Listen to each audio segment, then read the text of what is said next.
Right breaking news చూస్తున్నాం. రాజ్యసభ ఎన్నికల్లో AP నుంచి దాఖలైన నామినేషన్ల స్క్రూటినీ పూర్తయింది. రాష్ట్రం నుంచి 4 అభ్యర్థులు నామినేషన్లు దాఖలు చేయగా 3 వైసీపీ సభ్యులు మినహా మిగతా దరఖాస్తులు తిరస్కరించారు. రాష్ట్రం నుంచి 3 ఖాళీలకు 4 అభ్యర్థిగా ప్రభాకర్ నామినేషన్ వేశారు. పెమ్మసాని ప్రభాకర్ నామినేషన్ తిరస్కరించారు రిటర్నింగ్ అధికారి. వైవి సుబ్బారెడ్డి, రఘునాథరెడ్డి, గొల్ల బాబురావు నామినేషన్ల ఆమోదం తెలిపారు.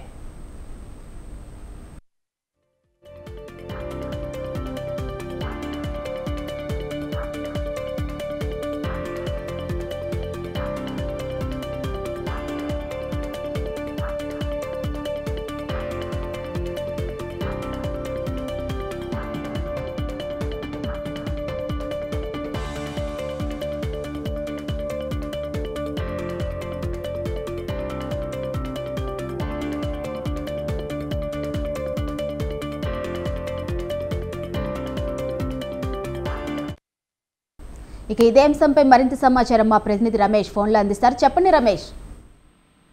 మాధురి, రాజ్యసభ అభ్యర్థులకు సంబంధించిన నామినేషన్ల పైన స్క్రూటినీ ఈ రోజు పూర్తయింది. మొత్తం ఏపీలో 3 రాజ్యసభ స్థానాలకు ఎన్నికలు జరగాల్సి ఉండగా వైఎస్ఆర్ కాంగ్రెస్ పార్టీ నుంచి 3 అభ్యర్థులు నామినేషన్ దాఖలు చేశారు. అదేవిధంగా ఇండిపెండెంట్ గా పెమ్మసాని ప్రభాకర్ నాయుడు నామినేషన్ దాఖలు చేయడం జరిగింది. అయితే ఈ రోజు జరిగినటువంటి స్క్రూటినీలో పెమ్మసాని ప్రభాకర్ నాయుడు నామినేషన్ ని ఆర్ఓ తిరస్కరించారు. వైఎస్ఆర్ కాంగ్రెస్ పార్టీకి సంబంధించిన 3 అభ్యర్థుల నామినేషన్లను ఈ రోజు ఆమోదం తెలిపారు. ఈ 3 నామినేషన్లకి ఆమోదం తెలిపినటువంటి నేపథ్యంలో రాజ్యసభ ఎన్నికలు ఏకగ్రీవం అయ్యే అవకాశం కూడా ఉంది. ఎందుకంటే తెలుగుదేశం పార్టీ కూడా రాజ్యసభ బరిలో నిలవడం లేదు, ఇతరులు ఎవరు కూడా రాజ్యసభ బరిలో లేనటువంటి నేపథ్యంలో ఈ 3 రాజ్యసభ స్థానాలను వైఎస్ఆర్ కాంగ్రెస్ పార్టీ ఏకగ్రీవంగా గెలుచుకోనుంది. వైఎస్ఆర్ కాంగ్రెస్ పార్టీ నుంచి వైవి సుబ్బారెడ్డి, అదేవిధంగా గొల్ల బాబురావు, అదేవిధంగా రఘునాథ్ రెడ్డి 3 కూడా నామినేషన్లు దాఖలు చేశారు.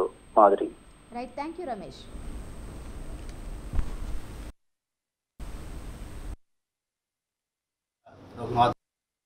We have received 4 nominations.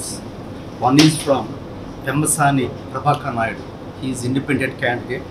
Second one, G. Babu Rao. Third one, YV Subbareddy. And fourth one, Meda Raghunath Reddy. Out of these 4 candidates, one candidate has been invalidated due to lack of required proposals. We have already rejected his nomination on this reason. And remaining 3 candidates, Mr. G. Babu Rao, YV Subbareddy, and Meda Raghunath Reddy. Both these 3 nominations are accepted because of they have fulfilled all the requirements. They have given required documents and etc. etc.